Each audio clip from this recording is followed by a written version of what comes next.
I was standing on the platform at Cold Water Station when Gerald Hall grabbed my carpet bag and threw it into the snow. Not set it down, not handed it back, threw it.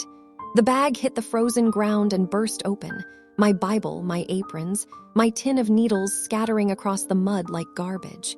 He turned to the crowd, spread his hands, and laughed. "Gentlemen," he said, loud enough for the whole street to hear, "this is what a dishonest woman looks like." I did not move. I looked at my belongings in the snow and made myself breathe. The eastbound train had already gone. I knew this because I had watched it leave from the platform of Cold Water Station, my carpet bag at my feet, and thought, there goes the last easy way out. Then Gerald Hall arrived.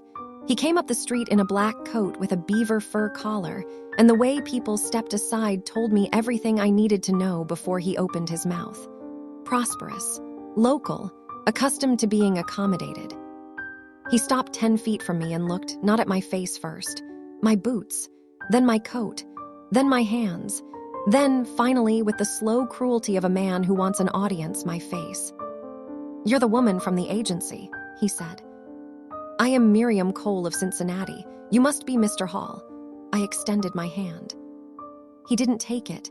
He tilted his head like a man examining furniture misrepresented in a catalog.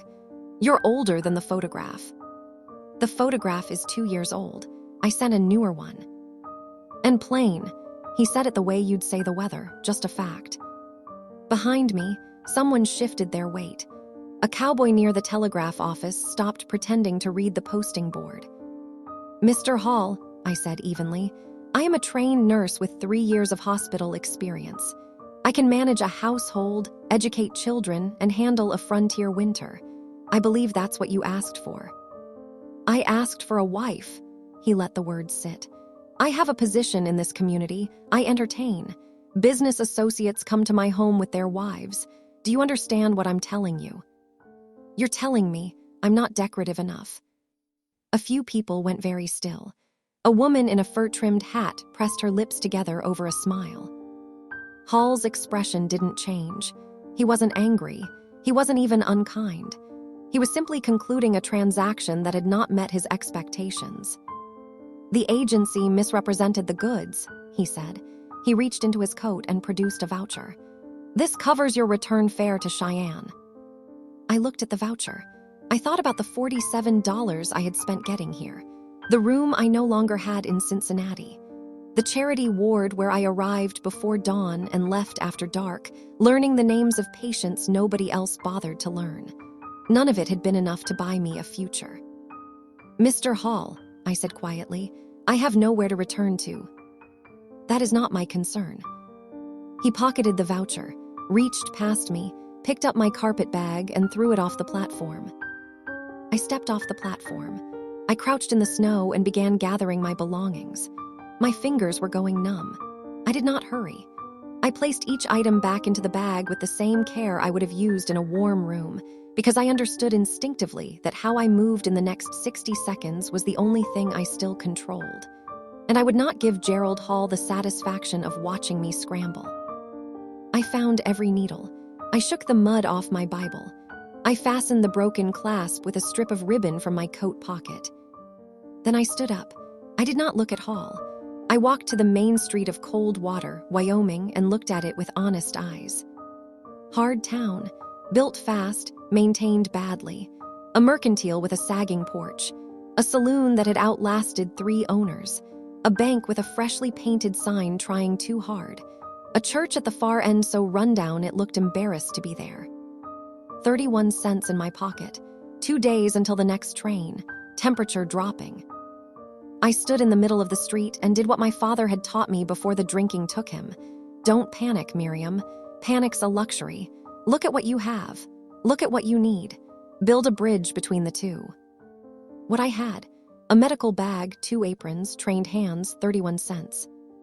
What I needed: shelter, food, a reason to stay. I started walking.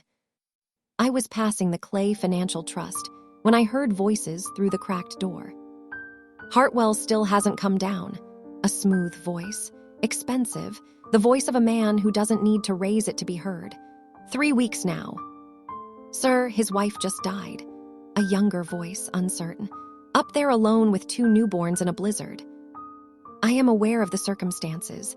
I am also aware that he is 4 months behind on the equipment loan and sitting on the only reliable water source in this valley. A pause, the sound of gloves being pulled on. Grief doesn't suspend interest payments. Send someone up to Whispering Hollow tomorrow. Remind him that the bank has options. Both Bobbies are barely 5 weeks old, Mr. Clay. One of those facts is my problem. I had stopped walking without deciding to stop. I stood on the boardwalk and let what I just heard settle into me like cold water finding a crack. 2 newborns, a man alone on a mountain, a bank agent riding up tomorrow. I thought about my medical bag. I thought about what a baby that hadn't been fed properly for 5 weeks sounded like. I thought about every family I had watched fall apart in the charity ward, not from a single catastrophe, but from small disasters nobody addressed in time. I pushed open the door of the dress shop 2 doors down. Nora Finch looked up from behind the counter. A compact woman in her late 30s with quick dark eyes and the specific stillness of people who have learned to notice everything without reacting to most of it. She looked at my mud-stained boots, my repaired carpet bag, my careful blank expression, and made her assessment in about 4 seconds. "You're the woman Holt turned away," she said. "I'm Miriam Cole. I need a room for 2 nights and directions to Elias Hartwell's property on Whispering Hollow." Nora set down her scissors. "Why?" "Because I just heard Warren Clay tell someone to ride up there tomorrow about a debt. And if there's a man on that mountain with 2 newborn infants and no help, I'd rather be there first." She was quiet for a moment, not hesitation, recalculation. "What do you know about newborns?" "I trained under Dr. August Heilman at St. Clemens Charity Hospital in Cincinnati, 3 winters. I've delivered 14 infants and managed the aftercare of twice that." I met her eyes. "I know what a 5-week-old sounds like when it's been improperly fed. I know what it looks like when the other one goes quiet." Something moved across Nora's face. Recognition, maybe, like hearing a word in a language she thought only she spoke. "The trail's 3 miles past Miller Creek Bridge," she said. "In this snow, on foot, it'll take you 2 hours, maybe more." She went to the back room and came back with a heavy wool blanket. "Take this. Cold on that trail has intentions." I took the blanket. "Thank you."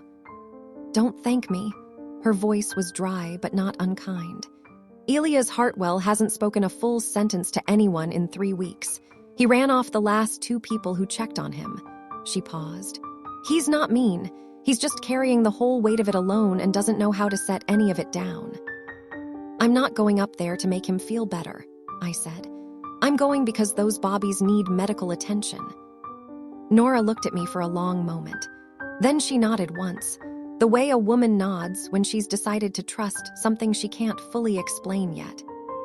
"Room's in the back. Leave your bag. Take only what you need for the mountain." I was on the trail before first light. The cold had a personality. It pressed through every layer I owned, found the gap at my collar, settled into my left knee where I'd fallen badly at 18 and never had it properly seen to. The snow was knee-deep in places, deeper where it had drifted against the pines. I drove my legs forward with deliberate mechanical effort, the effort of someone who has decided that stopping is not an option. I smelled the cabin before I saw it. Wood smoke. Not the comfortable evening smoke of a house at rest, but the desperate, continuous smoke of a fire fed all night out of necessity. The smell of a man keeping something alive through sheer refusal to stop. I came through the last stand of pine into the clearing. The cabin was backed against a granite shelf, solid, well-positioned, built by someone who thought about surviving, not impressing. One window with a shutter cracked an inch, a thin line of orange light under the door. And through that cracked shutter, even from 20 feet away in a blizzard, a baby crying, not demanding, not hungry-angry, the thin, fraying cry of an infant who had been crying for a very long time and had nearly stopped expecting anything to come of it. The specific sound I had learned over 3 winters to treat as an emergency, regardless of what else was happening. I walked to the door and knocked. Heavy footsteps, a pause, the door opened. Elias Hartwell filled the frame the way a load-bearing wall fills a room. Not aggressively, just completely. 6'2" of a man who had been awake too long and was running on something that wasn't quite energy anymore. Dark hair loose, jaw unshaven for weeks, eyes the deep brown of creek mud in winter, currently carrying all the warmth of a loaded rifle. He was holding a baby against his left shoulder with both hands, the grip of a man who had learned this particular hold through terror and repetition and still wasn't certain he had it right. The baby on his shoulder was the one crying. The sound was worse up close. He looked at me, at my medical bag, back at my face. "Whatever you're selling," he said, "I can't afford it." "I'm not selling anything. My name is Miriam Cole. I'm a trained nurse. I need to come inside." "I don't need a nurse. The baby on your shoulder has been crying for at least 2 hours on a stomach that hasn't been properly fed." I kept my voice even. "From the sound of her, she's dehydrated and running a low fever. And you have a second baby inside who isn't crying, which worries me considerably more than the one who is." I held his gaze. "There's a bank agent riding up this mountain tomorrow morning, and you're in no state to argue with anyone about anything. I'm the only useful thing within 3 miles of you right now, Mr. Hartwell. I'm asking you to let me in." He stared at me with the flat, stripped-down gaze of a man who had used up every reserve he had. "How do you know about the bank agent?" "I overheard Warren Clay in the street yesterday." The name landed on him like a fist. His jaw tightened, his hand on the baby's back pressed closer. "You work for Clay." "I came in on the afternoon train from Cheyenne. The man who was supposed to meet me took one look and threw my bag in the snow." I said it without self-pity, just the facts. "I have nowhere else to be. I have skills you need, and those bobbies need more than one person can give them alone in a blizzard." Inside the cabin, the second baby made a sound. Small, brief, not a cry, more like a question asked very quietly to no one in particular. Elias closed his eyes for 2 full seconds. When he opened them, he stepped back from the door. "He's in the basket by the fire," he said. "He's been quiet too long, and I don't—" His voice dropped, hit something rough at the bottom. "Eleanor had a book about infants. I can't find it." "I don't need a book," I said, and walked past him into the heat of the cabin. Samuel lay wrapped in flannel in the basket, face scrunched with the effort of existing, eyes half open and glassy. I pressed 2 fingers to the inside of his wrist, pulse fast and shallow. Skin dry, I tilted my head and listened to his breathing, slightly labored, the small chest working harder than it should.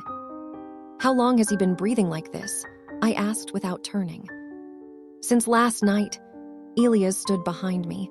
I could feel the weight of his presence, not threatening, just immense, like standing near a cliff face. "Maybe before, I don't always." He stopped. "I can't watch both of them every second." "No," I said, "you can't." I stood up and turned to face him. "You've been doing this alone for 6 weeks." It wasn't a question, but he answered anyway. 6. Eleanor went on the 23rd of November. A brief, complicated movement crossed his face. "Chester Briggs came the first week, brought the goat. After that, I told people to stay off the mountain." "Why?" He looked at me steadily. "Because the last thing I needed was cold water coming up here to watch me fail." I understood that sentence completely. I had spent my entire adult life in rooms full of people who came to observe suffering rather than address it. "Sit down," I said. "Eat something. Show me where Eleanor kept the feeding supplies, then stay out of my way for an hour." His chin came up slightly, the reflex of a man not accustomed to being told what to do in his own home. "Mr. Hartwell," my voice was not unkind, but it did not move. "You have been awake for approximately 40 hours. You are about to make an error holding that baby that you will not forgive yourself for. Sit down." A long pause. Rose's thin cry continued against his shoulder, relentless, heartbreaking. Then Elias Hartwell sat down at the table. I worked for the next 3 hours without stopping. I found Eleanor's supplies in the trunk, bottles, flannel squares, a tin of dried chamomile. I reorganized the feeding station entirely. I adjusted the goat's milk temperature. I I got Samuel latched properly to the bottle. I wrapped both bobbies together in the basket. I had learned that twins settle faster in proximity, the way they had spent 9 months learning to exist. I talked the entire time, not to fill silence, but because I had learned that a household in crisis stabilizes faster when someone speaks with calm authority, even if the words are only, "Hand me that cloth. Watch how I hold the wrist. This is what we do next." Somewhere in the second hour, Rose stopped crying. The silence that followed was enormous. Elias sat at the table with his hands around a coffee cup I had pressed on him, staring at his daughter sleeping in the basket.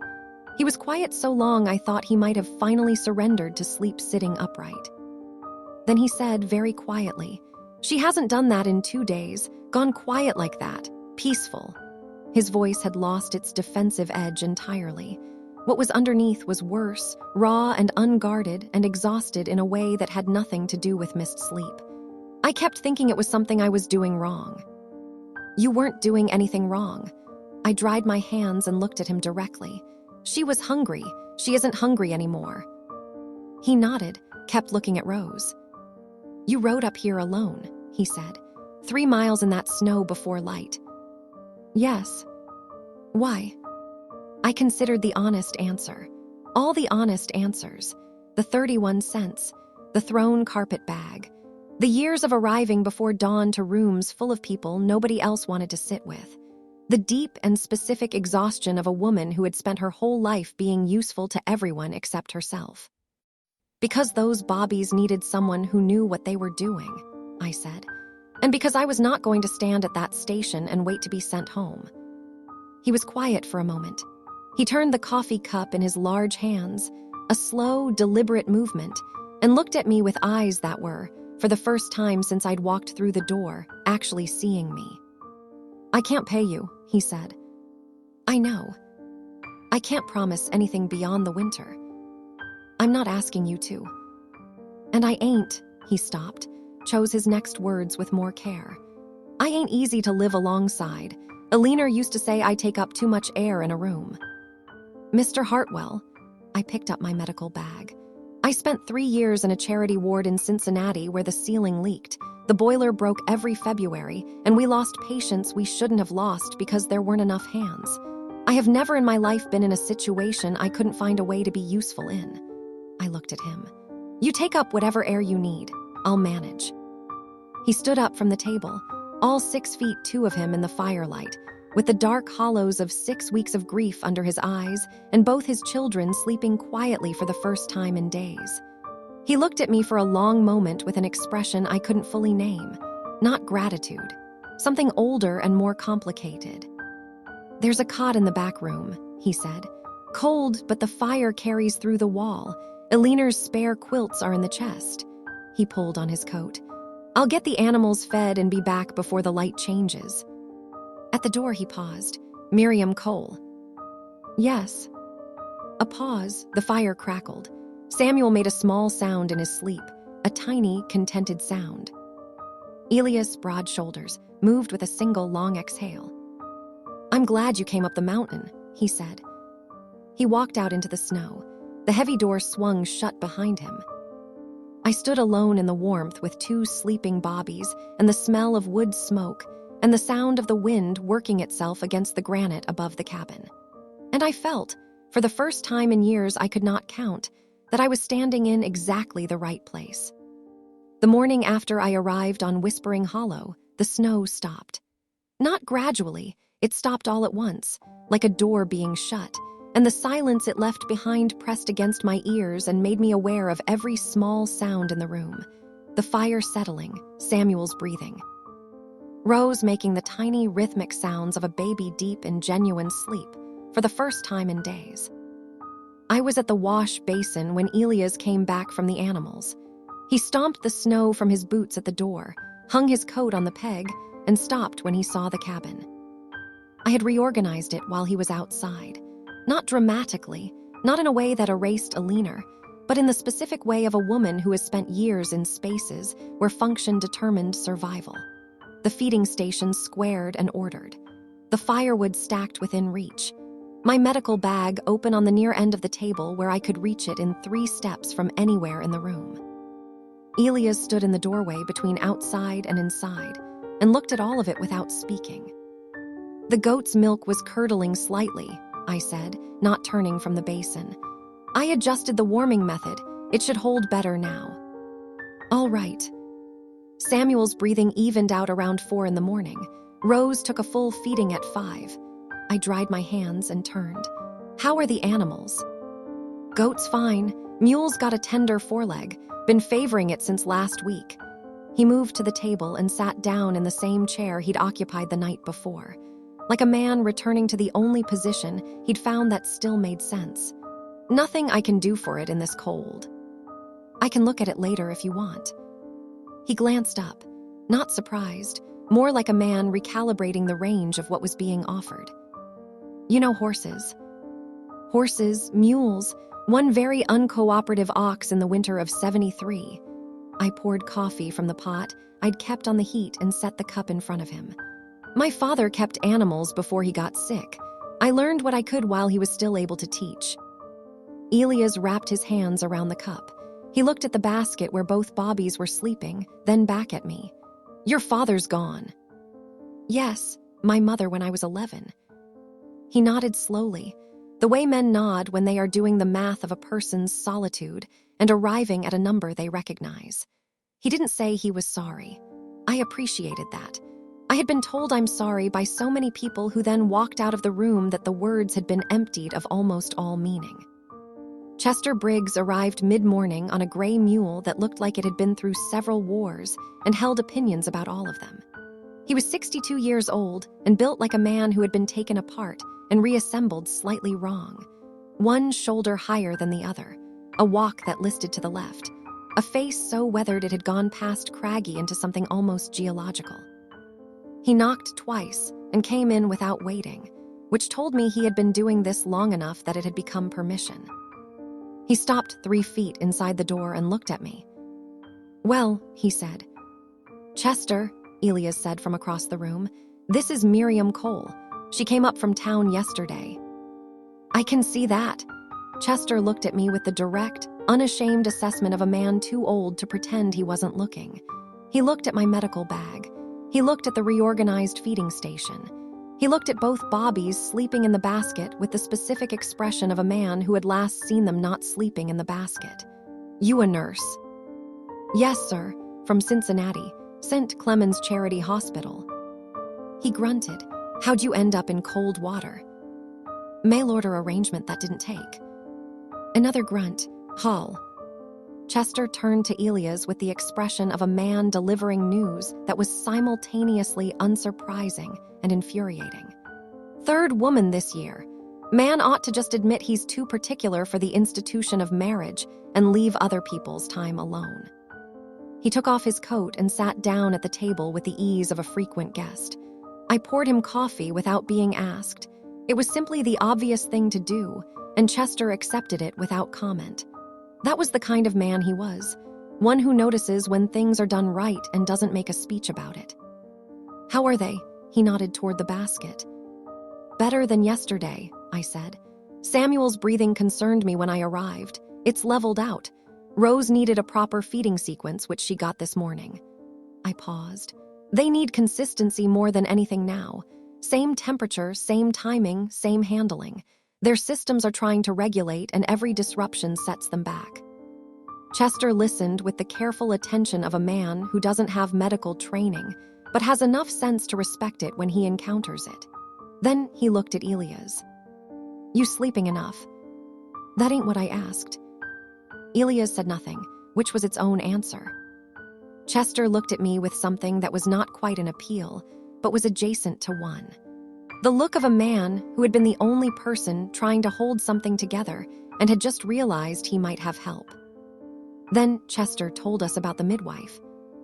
Martha Greer, sent for on the night of November 23rd, saddled and on the road within 20 minutes of Chester's rider reaching her, made good time despite the snow, reached Miller Creek Bridge at approximately 11:30, and found Apprentice there, with 2 of Clay's ranch hands, blocking the crossing. He told her the upper trail had washed out, Chester said, that the bridge was unstable, that turning back was the only safe option. His voice was rough. She told him she had a woman in labor 3 miles up that mountain. He said there was nothing to be done about it tonight, that Mr. Clay had posted the bridge for safety concerns, that if she tried to cross, he couldn't be responsible for what happened. I watched the understanding move through Elia's like a wave moving through deep water, slow at the surface, enormous underneath. He turned her back, Elia said. I didn't know until January. Martha told Nora and Nora told me. Chester's jaw worked. I've been trying to figure out what to do with it, how to prove it. Clay owns the judge. He's got the sheriff eating out of his hand. If I go to the sheriff with Martha's word against Apprentice, I'm not going to the sheriff. Elias stood up. He stood up the way mountains move in earthquakes, not fast, but with a finality that makes everything around it irrelevant. I'm going to go down to that bank tomorrow when Apprentice gets here, and I'm going to. Elias. I said it once, not loudly. He looked at me. Sit down, I said. Miss Cole. Sit down. I held his gaze with the steady, unintimidated calm I had used on panicking fathers and grieving husbands and men who were about to do something in anguish that they would not be able to undo. I understand what you just heard. I understand what it means. And I am telling you that if you go down that mountain tomorrow in the state you are in right now, you will do exactly what Warren Clay has been waiting 2 years for you to do. You will give him a reason to have you removed from this property permanently. Elias stared at me with eyes that were burning very hot and very close to the surface. He was a man in whom rage and grief had been living in the same room for 6 weeks, and what he had just heard had opened a door between them that he did not know how to close again. He killed her, Elias said. I know. He blocked that bridge and my wife died alone up here on this mountain. And he did it because he wanted my water rights. I know. I did not look away. And he is going to answer for it, but not tomorrow, and not like this. Chester was watching us with the expression of a man witnessing something he hadn't anticipated. Something shifting the composition of a situation he thought he understood. Elias looked at his hands on the table. He looked at the basket where Rose and Samuel were sleeping with the profound, unconscious peace of infants who do not yet know that the world contains Warren Clay. Then something happened in his face that I had seen before in the ward. The moment when a person who has been in crisis so long they've forgotten what it felt like before suddenly encounters the specific exhaustion that comes from being allowed, for just a moment, to not be alone in it. He sat down. Chester let out a slow breath. He reached across the table and put his gnarled old hand over Elia's fist briefly, the gesture of a man who does not have words for what he wants to say and has learned not to pretend otherwise. What do we do? Elias said, not to Chester, to me. I thought about it honestly, the way my father had taught me to think about problems before the drinking made thinking impossible for him. Look at what you have. Look at what you need. Build a bridge between the two. Apprentice comes tomorrow, I said. You talk to him calmly. You ask for an extension, 30 days in writing, signed as Clay's representative. That buys time. I paused. And then we find Martha Greer. She was there at that bridge. She knows what Apprentice told her. And if Clay had the bridge watched, someone else in that valley knows about it too. People don't keep secrets in small places as well as men like Clay think they do. I met his eyes. You said Clay owns the judge. He probably owns the county recorder too, but he doesn't own the federal land office in Cheyenne, and water rights in a territory are federal, not county. Chester was looking at me with an expression that had moved past reassessment into something approaching outright respect. You figured all that out since yesterday. I had a long walk up the mountain. Chester laughed, short and unpracticed, more like something breaking loose than something performed. It cut through the weight in the room enough that Elia's shoulders dropped half an inch from where they'd been braced around his ears. Elias looked at me for a long moment, the particular attention of a man recalibrating what he thought he knew about a situation. You came up here for the bobbies, he said. Yes. And now you're telling me how to fight a land claim. I'm telling you how not to lose one. He was quiet for a moment. Then, why? It was the same question he had asked me the night before. I gave him a version of the same answer, but more of it this time, because he had earned more. Because Warren Clay turned that midwife back from the bridge, I said. And Alina Hartwell died alone on this mountain. And those two Bobbies have been trying to survive on inadequately warmed goat's milk for 6 weeks. And some man in an expensive coat in a warm office thinks that's a satisfactory outcome. I looked at him steadily. I have spent my entire life watching people with power arrange outcomes for people without it and then act like it was weather, like it was just the nature of things. I paused. I'm done watching that happen. The fire settled in the hearth. Rose made a small sound in her sleep and was still again. Elias Hartwell looked at me across the table with $212 of debt and a dead wife and a blocked bridge and the whole weight of Warren Clay's patient, deliberate cruelty between us. He said nothing. Some things are agreed to in silence. The way two people look at each other across a difficult room and understand, without any words, that they have just decided to be on the same side. Apprentice arrived the next morning at 9. I heard the horse before I saw it, a single rider moving at the careful pace of a man who was not in a hurry because his authority arrived ahead of him. I was at the feeding station with Samuel when Elias opened the door, and I did not stop what I was doing, but I listened to every word. Apprentice was younger than I'd expected from his voice in the bank. 26, maybe 27, with the look of a man who had been given a small amount of power early and had organized his entire personality around it. He wore a deputy star and carried a leather satchel and spoke with the rehearsed confidence of someone reciting lines he had practiced on the ride up. Mr. Hartwell, I'm here on behalf of Clay Financial Trust regarding the outstanding balance on your equipment loan, currently standing at $212, including accumulated interest. Mr. Clay has asked me to convey that he is prepared to offer a settlement arrangement provided. Come inside, Apprentice, Elias said. A pause. I can conduct this business from. It's 12 degrees out there, and I'm not going to stand in it. Come inside. Another pause, then boots on the porch steps. I did not turn around when Apprentice came through the door. I heard him stop. I heard the small recalibration in his breathing that happened when a man walks into a room and finds it not what he expected. The cabin was warm and ordered and smelled of coffee and beeswax. Both Bobbies were alive and fed and not crying. And there was a woman at the feeding station who clearly knew what she was doing there. None of this matched whatever picture of isolated desperation Apprentice had been sent to find. Sit down, Elias said. He poured 2 cups of coffee and set them on the table. He sat down across from Apprentice with his hands flat and his voice level in the particular way of a man who had decided overnight exactly how this conversation was going to go. I want an extension, 30 days. Apprentice opened his satchel. Mr. Clay's position is that the loan has been in arrears since. I know when it's been in arrears. I want 30 days. Elias looked at him steadily.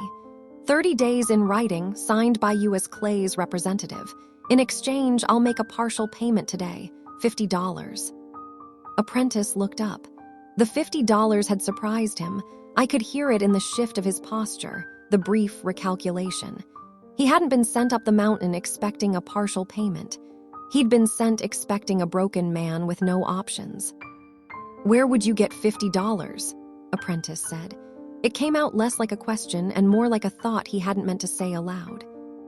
That ain't your business. My business with this bank is the loan balance. Your business here is to collect payment and issue extensions. I'm offering you both. A pause. Unless Mr. Clay gave you different instructions. A silence. 30 days, Apprentice said finally. I'll need to note the partial payment in the ledger. Note whatever you need to note. I listened to the scratch of pen on paper. I listened to Elias' voice, steady and unhurried, dictating the terms of the extension as though he had all the time in the world and was simply doing the obvious thing. I had watched him make the decision overnight. The slow, deliberate shift from a man about to act out of rage to a man choosing to act out of strategy. I recognized the specific quality of will it required because I had needed that same quality myself many times, in rooms where the person with power was watching for any sign of fracture. When Apprentice left, Elias came and stood beside me at the feeding station. He looked at Samuel for a moment, then said quietly, "Chester had $20. I had 30 in the tin above the door. I didn't tell you because I didn't want you to think." "I don't think anything about it," I said. "You did exactly right. It buys 30 days. 30 days is enough." He looked at me. "For what?" "To find Martha Greer." Chester said she was in the South Valley. Elias took me the next morning at first light, with Chester at the cabin with the Bobbies. We didn't speak much on the ride down. The silence between us had changed since the first morning. It was no longer the silence of two strangers managing careful distance. It was the silence of people who have been in a difficult room together long enough to stop performing ease and simply exist in the same space, which is a different and more honest thing.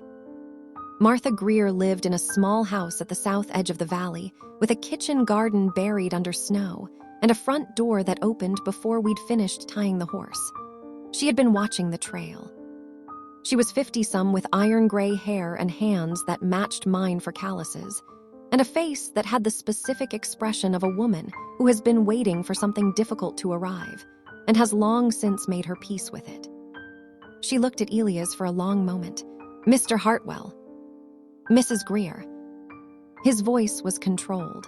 I could feel the effort it cost him from 3 feet away. "Coming out of the cold."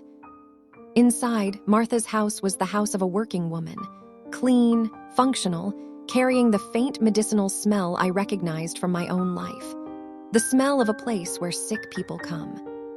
Martha put water on for coffee and sat down and folded her hands on the table with the manner of a woman about to give testimony. "I should have come to you sooner," she said to Elias. "I've had reasons I told myself were good ones. Chester can tell you I was not eager to say this to your face." She looked at him directly.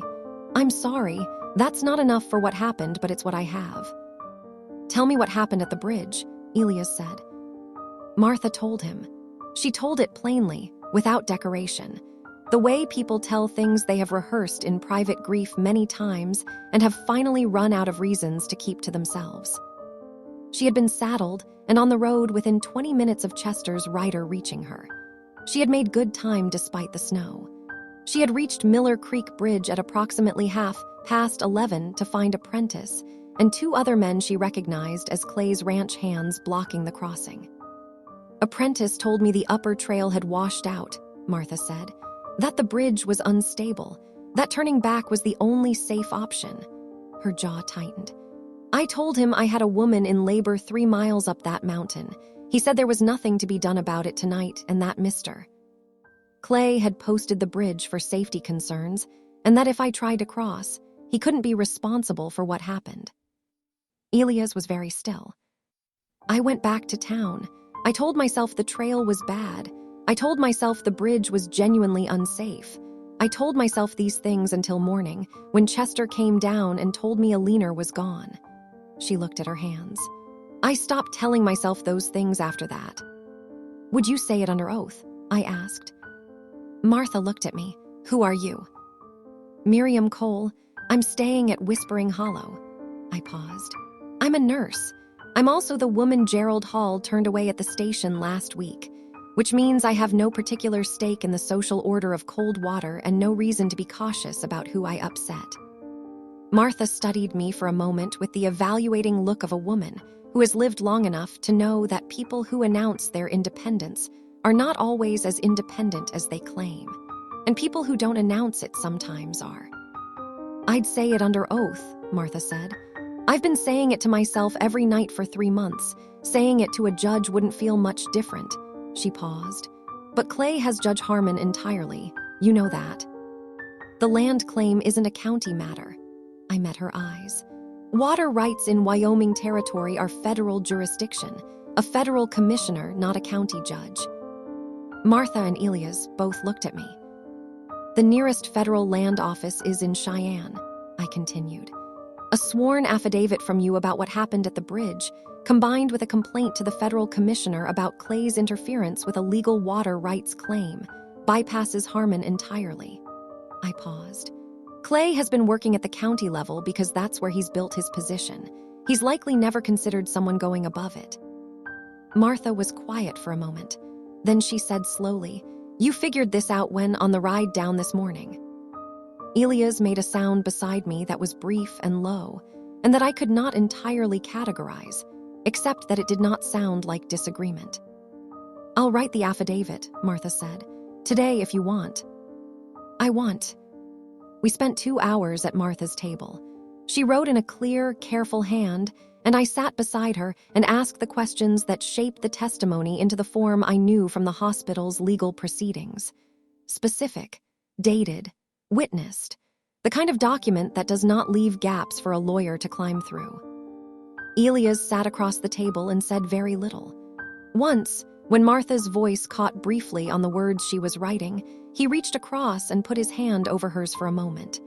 Martha steadied, and he took his hand back, and no one said anything about it.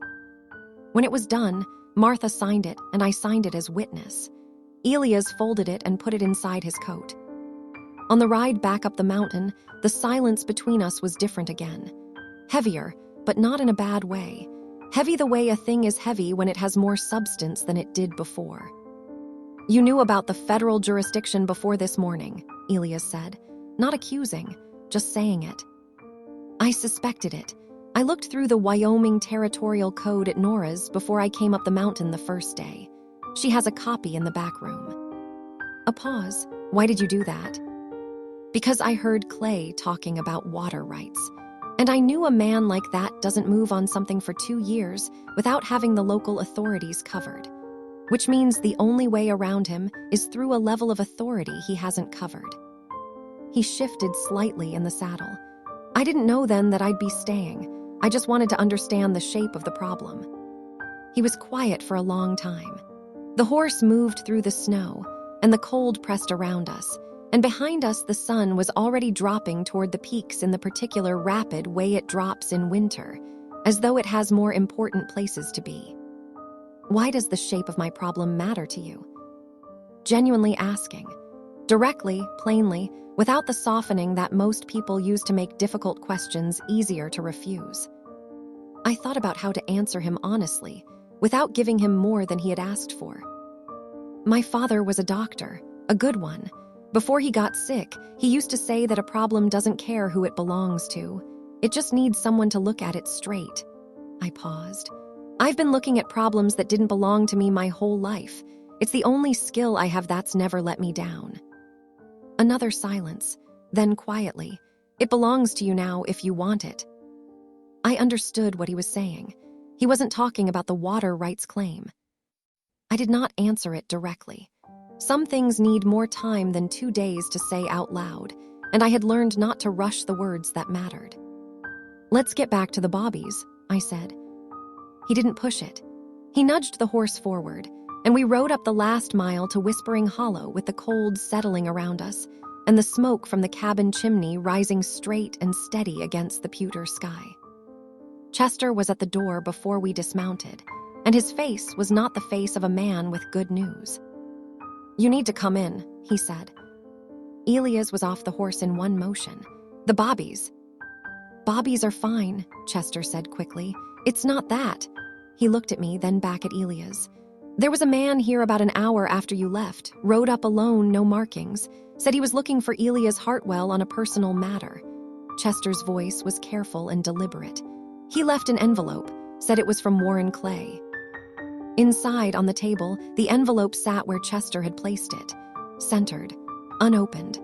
Elias Hartwell written across the front in careful, deliberate ink. I recognized the handwriting. Elias picked it up. He looked at me. I nodded.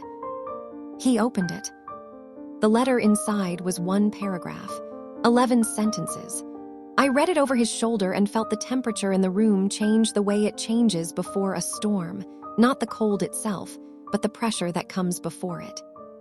Clay knew about Martha Greer, not about today's visit, about what Martha knew, and had apparently known since January. The letter was pleasant in tone and absolute in implication. A man who has been watching a situation longer than the other people in it realize and has chosen this specific moment to let them know. The final line read, "I have always preferred to resolve these matters quietly, man to man, before they require the involvement of parties whose interests are less aligned with the continued prosperity of this community. I trust you will give this the consideration it deserves." Elias set the letter on the table. He looked at it for a long moment. Then he looked at me, and what was in his eyes was not fear and was not rage and was not despair. It was the expression I had seen in the very best people I had ever worked with, the ones who kept their heads when the ward was burning and the supply cart was empty and the next shift wasn't coming. The ones who looked at what was in front of them and said simply, without decoration, "All right, what's next?" "He's watching the mountain," Elias said. "Yes." "Which means he knew within an hour that we'd gone to Martha." "Yes." "Which means someone in the South Valley is feeding him information, or someone on the trail." I paused. "It doesn't change what we have. It changes how fast we need to move." Elias left for Cheyenne before dawn the next morning. He took the affidavit and the complaint I had drafted on Martha's kitchen table, and he rode out with Goliath into the dark, and I stood in the doorway and watched until I couldn't hear the horse anymore. Chester arrived at 7 with cornmeal and a jar of preserved blackberries and the expression of a man who had been thinking on the ride over. "He get off all right?" "Before light." Chester set the cornmeal on the table and looked at me with his direct, unhurried way. 4 days is tight. Cheyenne's rough riding this time of year, even on the good roads, and the good roads ain't good right now. He sat down. "You holding up?" "I'm fine, Chester." "I ain't asking if you're functioning. I'm asking if you're holding up." He looked at me over the rim of his cup with eyes that had seen enough of life to know the difference. "You've been up here 6 days. You came off a train where a man humiliated you in public, walked 3 miles in a blizzard alone, took on 2 newborns and a man who wasn't exactly welcoming. And now you're sitting here while that same man rides 4 days into rough country because of a legal strategy you built at a kitchen table." He paused. "That's a considerable amount of living for less than a week." I looked at him for a moment. Then I sat down across from him, which I did not always do. Usually I kept moving, kept my hands on something useful. Because stillness had a way of letting things surface that I preferred to keep submerged until I had time to deal with them properly. "I'm holding up," I said. And then, because Chester had earned more than the short answer, "I'm not accustomed to being in a place where what I do matters beyond the immediate hour. In Cincinnati, the patients came and went, and the ward was always the same regardless of what I gave to it." I looked at my hands. "This is different." Chester nodded slowly. "Alina used to say the mountain either breaks you or it makes you permanent. Took her 2 winters to feel permanent. 3rd winter, she said she couldn't imagine living anywhere the sky had a ceiling." He said Alina's name the way people say the names of the dead, when they've decided that grief is not the same as forgetting, and silence is not the same as respect. "What was she like?" I asked. Not because I needed to know, and not because I was searching for something to measure myself against. Because Alina Hartwell had died on this mountain alone in November, and her name had been in every room of this cabin since I arrived, and it deserved to be spoken aloud by people who were still breathing. Chester was quiet for a moment. Small, surprised people who knew Elias first. You'd expect a man that size to end up with someone substantial. But Alina was small and fast and had a laugh like a crow, loud and a little startling and entirely genuine. He smiled at the table. She argued with Elias constantly. Not mean arguing, just the way people argue when they're both certain they're right and they've decided the other person's certainty is the most interesting thing about them. He paused. She wanted that thresher, the one Clay loaned against, had plans for the south field come spring, drew them out on paper, whole diagram of what the planting rotation would be. He stopped. I still have the paper. Elias doesn't know. I said nothing. Some things only need to be heard, not responded to. He loved her completely, Chester said. And when she died, he put it somewhere inside him where it couldn't get at the bobbies and it couldn't get at the work. and it has just been sitting there ever since, doing what unaddressed things do. He looked up at me. Until last week. Chester, I'm not making a speech. I'm just telling you what I see, which is that Elias Hartwell rode to Cheyenne to file a federal complaint based on a legal strategy a woman built on a kitchen table after 6 days on this mountain. And he didn't argue about it, and he didn't suggest an alternative. And for a man who has spent 34 years arguing about everything, that means something. He picked up his coffee. That's all I'm saying. On the third day, Nora Finch rode up the mountain. She came alone on a steady bay mare, which told me she had made this trip before. And she came with news in her face before she was through the door. Clay knows Elias is gone, Nora said, unwrapping her scarf. She looked at me directly, woman to woman, no softening. Apprentice was at the Mercantile this morning asking Haskell if he'd seen Hartwell in the last 2 days. When Haskell said no, Apprentice rode straight back to the bank. She paused. Clay came out of that bank an hour later and spoke to 4 men on the street. I don't know who they were. They weren't local. Chester had gone, very still at the table. He's going to move on the property while Elias is gone, I said. It was not a question. That would be my reading. He can't do anything legally without a court order, and the county judge won't issue one until the extension period is up. Clay doesn't always need a court order. Nora looked at me carefully. Sometimes he just needs to make a point. He's done it before. Haverson Farm 2 years ago. Tom Haverson got behind on a water rights fee. Clay sent men out to redirect the irrigation ditch while Haverson was in Sheridan. By the time Haverson got back, the crop was dead and the ditch had been legally rerouted in county records. She sat down at the table. Clay doesn't need to evict you. He just needs to make it difficult enough to stay that leaving feels like the only sensible option. I sat with that for a moment. I looked at the basket where Rose and Samuel were sleeping with the complete unconscious piece of infants who understood nothing about water rights or bank agents or men who redirect irrigation ditches while other men are away. What would he do here? I said, specifically. Nora and Chester looked at each other briefly. The creek, Chester said. If he dams the upper tributary, even temporarily, even just for a week, the water supply to the cabin and the animals drops by half. In this cold, that's a crisis. He paused. He'd need 2 men and half a day. Where on the tributary? There's a narrow point about 1.5 miles northeast, up past the granite shelf. Natural bottleneck. A few hours work with timber and stone, you can slow it to a trickle. I stood up. Can you find it? Chester looked at me. In this weather. Chester, can you find it? A pause. Yes. Then we go this afternoon, and we clear anything that shouldn't be there, and then we stay close enough to see if anyone tries to put it back. I turned to Nora. Can you stay the night? Nora raised an eyebrow. You're asking me to camp at a creek bottleneck in February. I'm asking you to sit in Chester's wagon near a creek bottleneck in February with a rifle and a clear line of sight to anyone coming up from the Valley Trail. I looked at her evenly. You rode up here alone in the cold to warn me, which means you've already decided you're in this. I'm just asking you to be in it for one more night. Nora looked at me for a long moment. Something moved across her face that was not quite amusement and not quite admiration, but lived in the neighborhood of both. I want it noted, Nora said, that I am a dressmaker and not a field operative. Noted. Can you shoot? Better than most men in this county, and all of the ones who have ever underestimated me. Good. We were at the tributary by 2 in the afternoon.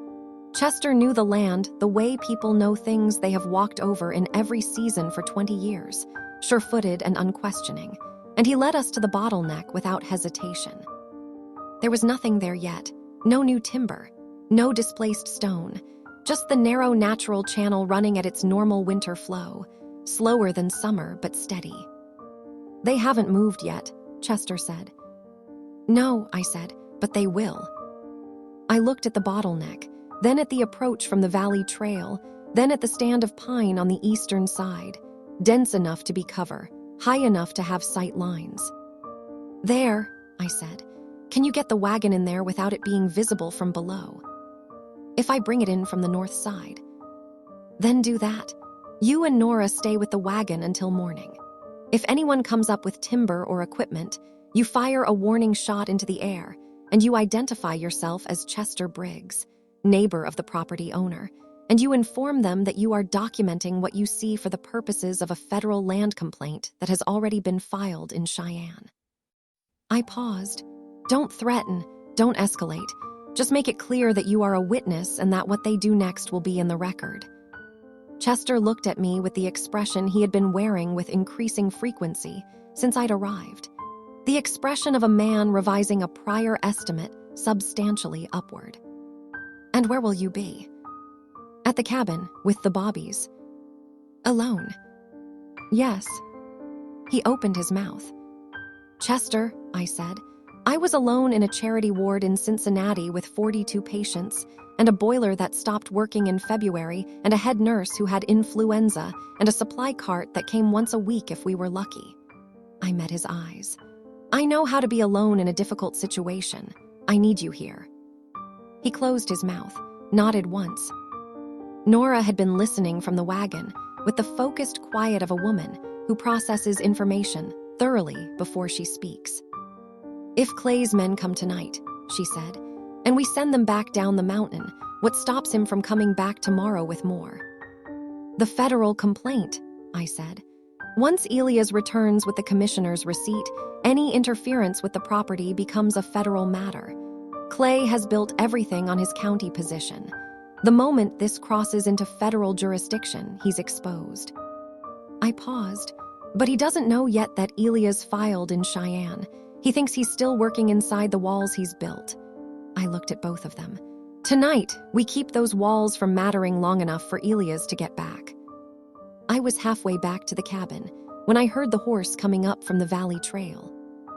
Not from the direction of the tributary, from the main approach. Single rider, moving with unhurried deliberateness. Not apprentice, the posture was different, more assured. The posture of a man who is not delivering a message but carrying his own authority. I went inside, latched the door, checked the bobbies, and took down the rifle from the hook above the fireplace. I had not fired a rifle since my father had taught me in a Missouri field at the age of 14. I had not forgotten. I stood to the side of the window and watched through the gap in the shutter. Warren Clay dismounted alone in the clearing. He was exactly as I had imagined him from his voice, well-dressed in the deliberate way of a man who wants you to think about the quality of his coat before you think about anything else. Somewhere north of 45. Handsome in the manner that comes from having been given advantages early and having learned to maintain them. He looked at the cabin with the calm, proprietary gaze of a man looking at something he has already decided belongs to him. He knocked on the door. I did not move. He knocked again. Miss Cole, his voice was pleasant, controlled. The voice I had heard through the cracked bank door but now directed, personalized. I know you're there. I saw smoke from the valley. I've come alone and I mean you no difficulty. I simply want to talk. I said nothing. I understand you've been helping Mr. Hartwell with his children. That's a kindness. I have nothing but respect for that kind of kindness. A pause. I also understand you came to cold water in difficult circumstances. That Mr. Hall behaved badly.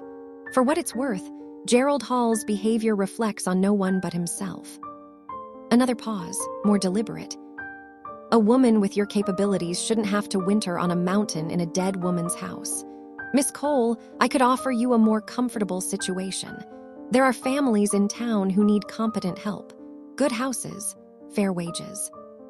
I looked at the door. I thought about Eleanor Hartwell's planting diagram that Chester still had on paper. I thought about Martha Greer, stopped at a bridge in a blizzard by this man's employee, while a woman died 3 miles up a mountain.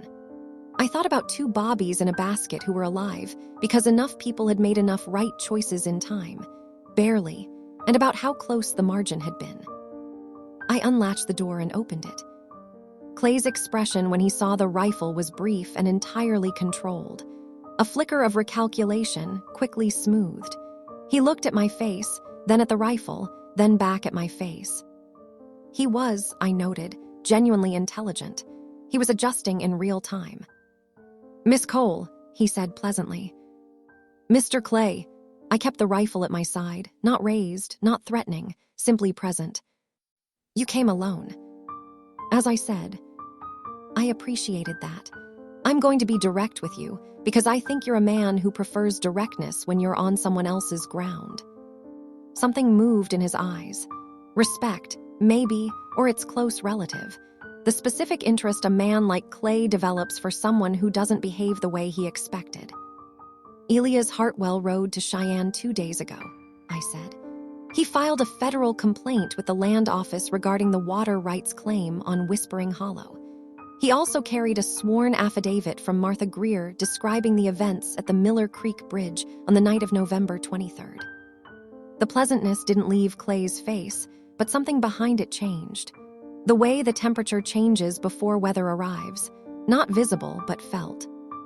"A federal complaint," he said. "Yes." "On what grounds?" "Unlawful interference with a legal water rights claim and obstruction of medical access to a private property resulting in a death." I paused. "Martha Greer is a credible witness. She's been the Valley's midwife for 16 years. She has no debts with your bank and no reason to lie." Clay was quiet for a moment. He looked at me with the full appraising attention of a man encountering an opponent he had genuinely failed to account for. I watched the calculation happen behind his eyes with the practiced efficiency of someone who had been making these calculations his entire life. "You're a clever woman," he said finally. "I'm a practical one," I said, "which is different." "And what do you want, Miss Cole, practically speaking?" "I want you to call back whatever men you sent toward the upper tributary this afternoon.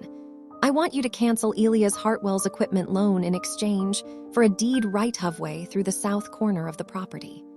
A fair exchange, one that gives you access to the lower valley route you actually want without requiring you to own the water source." I held his gaze. "And I want you to do it before the federal commissioner arrives from Cheyenne, so that the record shows a voluntary resolution rather than an enforced one." Clay looked at me for a very long time. "You put all of that together," he said slowly, "in 6 days on a mountain." I had time to think. "Who are you?" "Nobody you've met before," I said, "which is why you didn't account for me." Another long silence. The cold pressed between us. Behind me, Rose made a small sound in the basket and settled again. Clay's eyes moved toward the sound briefly, involuntarily. The movement of a man who still has, somewhere underneath the calculations, the basic human reflex toward the sound of an infant. "I'll need to review the deed," he said. "Chester Briggs has a copy of the property survey. He'll be available tomorrow." Clay looked at me one more time with the expression of a man who has lost a particular engagement and is deciding what to do with that information.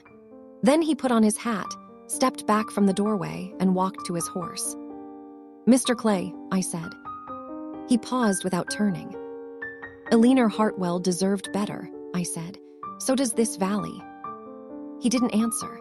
He mounted his horse and rode back down the mountain in the fading afternoon light. I stood in the doorway and watched him until he was gone. Then I latched the door and went to check the bobbies, and sat down at the table and put my face in my hands for exactly 30 seconds. Not crying, just allowing myself the brief and necessary acknowledgement that what I had just done had required every bit of nerve I possessed and had left me temporarily empty. Then I got up, I fed Rose, I fed Samuel, I put more wood on the fire.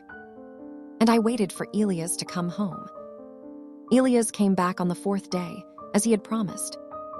I heard Goliath on the trail before Chester did, and I was at the door before the horse cleared the last stand of pine into the clearing. The cold hit me full in the face when I opened it, but I didn't step back. I stood in the doorway and watched him ride in. He looked tired. 4 days of hard riding in February had taken something from him that sleep would put back, but hadn't yet. He was covered in trail dust, and his jaw was dark with growth. And his eyes, when they found me in the doorway, had the specific quality of a man who has been holding one thought steady for 4 days and has just been allowed to set it down. He dismounted and came to the door and looked at me. "You're still here," he said. "I told you I would be." He nodded once. He looked past me into the cabin at the basket by the fire, and I watched the tightness in his shoulders release by a fraction. "They're all right." Better than all right. Samuel gained weight. Rose slept 6 hours straight night before last. I stepped back from the door. "Come in. There's a great deal to tell you." I told him about Clay's visit while he drank coffee and held Rose against his chest in the careful, no longer uncertain way that had developed over the 6 weeks prior and been refined since. The grip of a man who had learned that he could hold this particular small person without breaking her. I told it plainly, in order, without dramatizing. The facts were sufficient. Embellishment would only get between him and his understanding of them. I told him about Nora and Chester at the tributary. I told him what Clay had said through the door.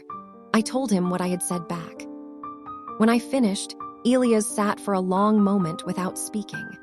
He was looking at Rose the way he looked at the twins sometimes, with a concentrated, wordless intensity that I had come to understand was not the absence of feeling but its opposite. Too much of it to organize into expression. "He agreed," Elias said finally. "He agreed to consider it. There's a difference. But when a man like Clay agrees to consider something you proposed on his own doorstep, what he means is that he's running the numbers and they favor the offer." I paused. "The federal complaint changes his calculation entirely. He built his position over 10 years at the county level. He cannot afford a federal investigation, not at this stage." "What did he look like?" Elias said. "When you told him." I thought about it honestly. Like a man who had accounted for everything except the one thing that mattered.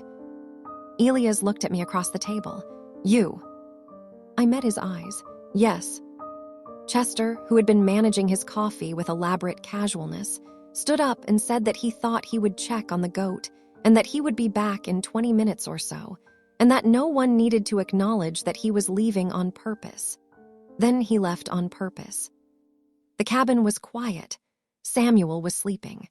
Rose was in the particular state of wakefulness that infants occupy sometimes. Eyes open, attentive, not demanding, simply present in the way of someone who has recently arrived in a world and is taking honest stock of it. Elias set Rose carefully back in the basket and stood up from the table. He came to stand near the fireplace, near me. "The land office gave me the receipt," he said. "Federal commissioner will be here within 60 days to assess the claim. Clay's interference on the bridge night, if Martha's affidavit holds, constitutes criminal obstruction of a property owner's legal rights under territorial statute." He paused. "The lawyer in Cheyenne said the water rights themselves are almost certainly uncontestable. The original survey has Clay's alterations on it if you know what to look for. And apparently someone in the federal land office already knew what to look for. They had a flag on Clay's name from a separate complaint filed 2 years ago. Tom Haverson, the irrigation ditch. Nora told me about that. Haverson moved to Utah after it happened, but he filed a complaint before he left. It went nowhere at the county level because Clay owned the judge, but it stayed on the federal record." Something moved across his face. "1 page of paper from a man who gave up and left. Sat in a file for 2 years, waiting to matter." "Things wait for when they're needed," I said. He looked at me. "Is that what you believe?" "I'm beginning to," I said. We were standing close. The way we had been on the morning I came back from Martha Greer's. Close in the unplanned way of 2 people who have been moving around the same small space long enough that proximity has stopped requiring negotiation. The fire was at my back and he was in front of me, and his eyes were doing the thing I had watched them do for days. That slow, careful thing of a man who wants to say something and is choosing his words with the seriousness they deserve. "I need to tell you something," he said. "All right." When I left for Cheyenne, I told myself I was going because of the complaint, the federal filing, the legal strategy. He paused. That was true, but it wasn't the whole truth. I waited. "I left because I needed 4 days to think without being in the same room as you." He said it simply. "Because being in the same room as you makes it difficult to think about anything except being in the same room as you. and I have not been able to afford that particular difficulty until now. I looked at him steadily. My heart was doing something complicated, and I did not attempt to simplify it. And now, I said, now the complaint is filed, Clay is retreating, the bobbies are fed, Chester is pretending to look at a goat. The corner of his mouth moved. Now I can afford it. Elias, I know it's been 10 days. I know that's not enough time for a person to know something like this with any certainty. I know you came up here for the bobbies, and I know you stayed because it was the practical thing to do. And I am not asking you to. He stopped, started again. What I'm asking is whether you want to stay, not because it's practical, not because the bobbies need you, though they do, not because it's winter and the trail is bad. He looked at me with the full, unguarded honesty I had seen in him in the worst moments and the best ones. The honesty of a man who has spent too long alone to remember how to be anything other than direct. Because you want to be here, because this is a place worth staying. I looked at him for a long moment. I thought about Cincinnati, the ward with the leaking ceiling, the room I'd given up, the 14 letters I had written to Gerald Hall full of careful, practical descriptions of myself, trying to make myself sound like the useful thing I knew I was. How none of it had been enough, because useful had never been what Hall was looking for. I thought about a platform in February and a carpet bag thrown into the snow. 31 cents. A 3-mile trail. A door opening onto a man holding a baby with both hands like something he was terrified to break. I thought about 10 days. About the specific, undeniable weight of 10 days on a mountain in winter with a person who never lied to me. Not once. Not even to be kind. I want to be here, I said. He reached out and took my hand. Both my hands. The way he had done briefly with Martha Greer at the table in a moment of comfort. But not like that. Not like that at all. He held my hands in his large, scarred, careful ones, and looked at me with everything he had been carrying for 3 months, and some significant portion of what he had been carrying for the past 10 days. I looked back at him with the same. For a moment, neither of us said anything. There was nothing that needed to be said that wasn't already being said. Then he leaned down, and I rose to meet him. And it was not a dramatic thing, not the collision of grief and passion that stories sometimes make of these moments. It was quiet and certain. It tasted like black coffee and 4 days of writing, and the specific relief of 2 people who have been honest with each other in hard circumstances and have arrived, against considerable odds, at a moment of uncomplicated grace. Rose made a small sound in the basket. We both looked over. She had one fist in the air in the declarative manner she had developed over the past week, the gesture of an infant who has opinions. Samuel slept through it entirely.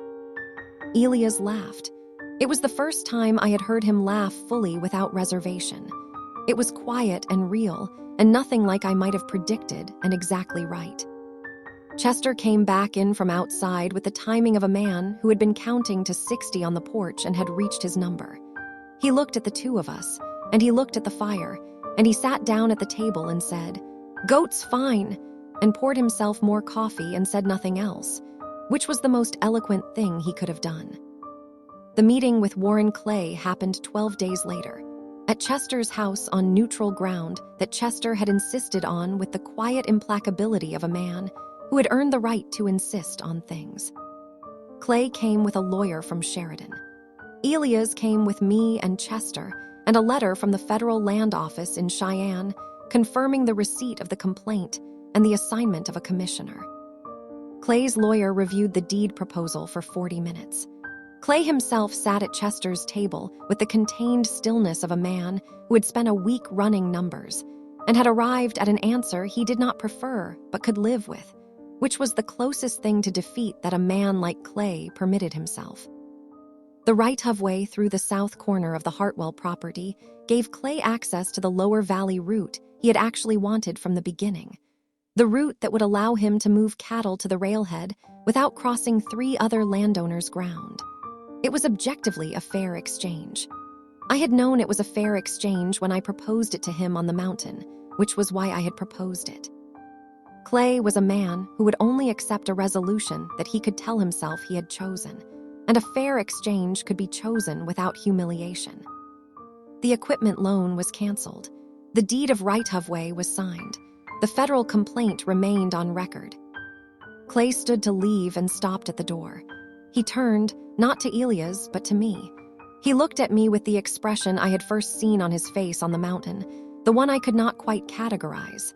Not respect exactly, but its difficult cousin. The acknowledgement one gives to an opponent who has played cleanly and well. "The Southfield planting," he said. "Eleanor Hartwell's rotation plan. I have a copy of it in my files. She submitted it as part of the loan application." He paused. "I'll have it sent up." I looked at him steadily. "Chester Briggs already has a copy, but I'll tell Elias you returned it." Something moved across Clay's face that I could not fully read. He put on his hat and went out. His lawyer followed. The sound of their horses faded down the south trail until the valley was quiet again. Chester looked at the signed deed on the table. He looked at Elias. He looked at me. He made the sound he made when something had gone the way it was supposed to go, the short, single exhale of a man who has been holding something in for long enough that the release of it feels like weather. "Well," Chester said. "Well," Elias said. I picked up the canceled loan document and folded it. "Let's go home," I said. Spring came to Whispering Hollow the way it always came to the high country. Not gently, not all at once, but in argument. A day of warmth contested by a week of cold. The snow retreating and returning. The creek running louder under ice that was slowly losing the argument against the sun. Elias started work on the South Field in March, turning the frozen ground with the methodical patience of a man planting a future rather than a season. I stood on the porch some mornings and watched him, holding one baby or the other, and felt the particular, unflashy contentment of a person who has found the right place after a long time in the wrong ones. Rose grew into the declarative personality her raised fist had predicted. Loud, certain, interested in everything, unimpressed by the cold. Samuel was quieter, watchful, with his father's habit of observing a room before he decided what to do in it. They were healthy. They were gaining weight every week. They were, at 2.5 months old, becoming themselves. Nora Finch came up the mountain on a warm Tuesday in April with a package of fabric and the particular expression of a woman who had been waiting for a suitable occasion and had decided to create one. She spread 3 patterns on the table and looked at me. "You'll want to be fitted before you start showing, or it'll be twice the work later." I looked at the patterns for a moment. "I don't know yet." "I know, but your body knows, and it'll tell the rest of you in its own time." She held a piece of deep blue wool against my shoulder and assessed it. "Blue suits you. It's the eyes." I looked at the blue wool and thought about a woman who had wanted to plant a south field in rotation and had not lived to see the spring. I thought about what it meant to build on what was already there rather than erasing it. To add your life to a place rather than replacing the life that had come before. I thought about Eleanor Hartwell's planting diagram, now pinned above the kitchen table where Elias could see it while he ate. Returned not by Clay's errand boy, but by Chester, who had waited until the right moment with the patience of a man who understood that timing was its own form of respect. "Blue is fine," I said.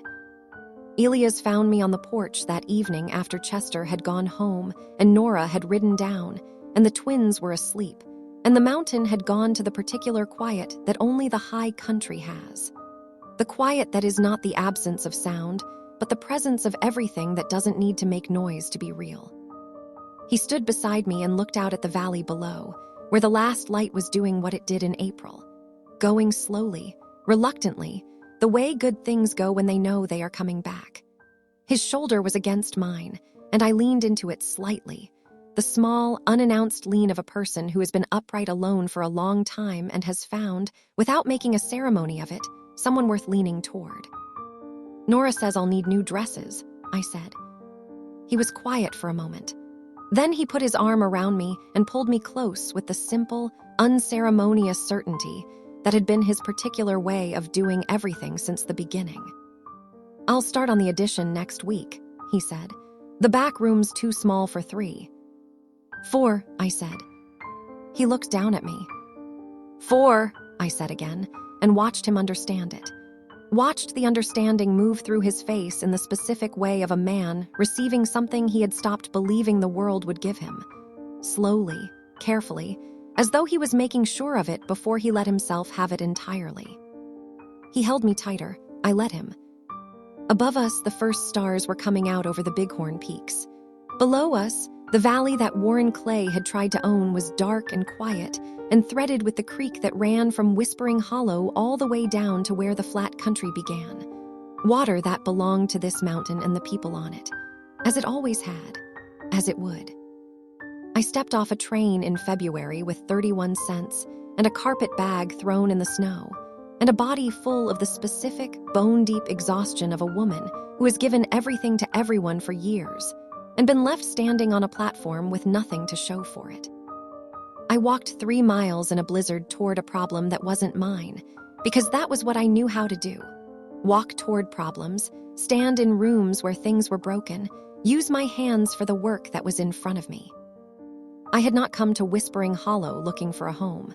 I had come because 2 bobbies needed someone who knew what they were doing, and I had stayed because staying was the truest thing I had ever done. On a mountain in Wyoming in the spring of 1877, with Elias Hartwell's arm around me and his children asleep inside, and the water running clean and unobstructed down from the high country through the valley below, I understood with the full, unhurried certainty of a woman who has learned to trust what she knows. The greatest things a person can possess are not the ones they were promised. They are the ones they were brave enough to build with their own 2 hands.